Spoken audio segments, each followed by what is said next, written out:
Hello guys, welcome back to my channel. In today's video I'm going to be showing you guys how I make this egusi soup with some dry catfish. So if you are interested, sit back, continue watching, and let's get started.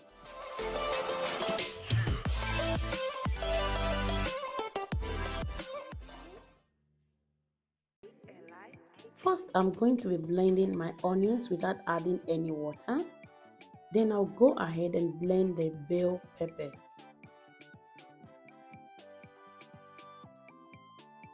For the next step, I'm going to mix the onions with the egusi without adding any water because you don't want it to be too watery or rather too hard, just the way you're seeing it here.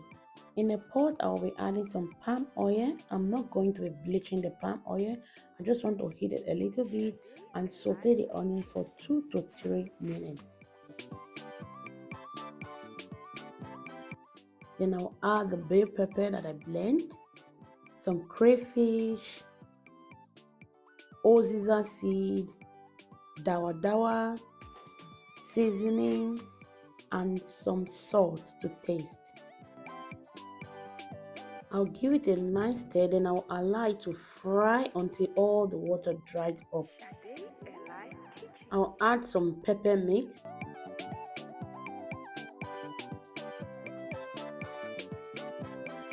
So now I'm going to cover it. I will allow everything to fry until all the water dries up. So guys, as you can see, I've fried it very well. You want to stir this time to time while you're frying it. You don't want to leave it, if not it will get burned at the bottom. So it's time for me to be scooping the egusi bit by bit, just as you're seeing it here.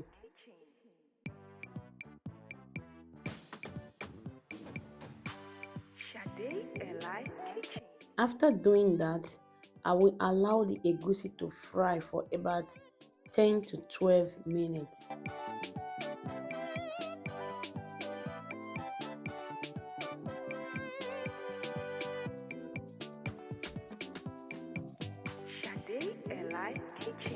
So guys, our egusi have been frying for the past 12 minutes. I'll go ahead and give it a nice stir.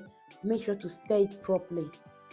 Then I'll add some water so that the egusi can cook properly.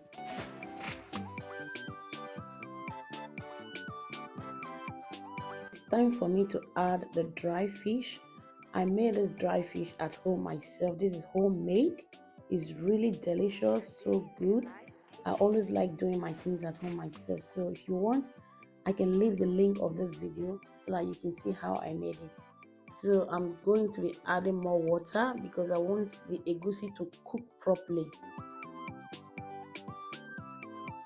And if you notice that the egusi is too thick, you can add water to your taste, the way you want your own, okay? If you want your own to be a little bit watery, it's okay for you to add more water. So I'm just going to stir everything properly, but you want to stir it gently. You don't want the fish to break up inside the soup. So now I'll be adding the stockfish. I'm adding the stockfish now because I soak this stockfish throughout the night, so it's very soft. I'll add bitter leaf. You can add any leaf you want, maybe a ugu leaf, spinach, but me, I prefer using bitter leaf in my egusi soup.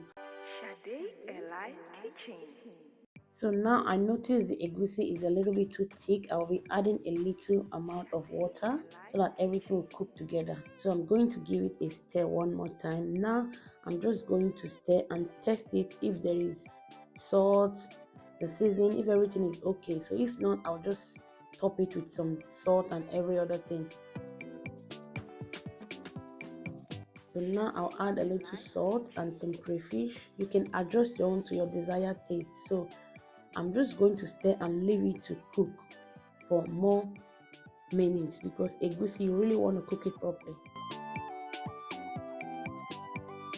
So guys, our egusi soup is done. This soup was really delicious. You can use it to eat eba, fufu, semo.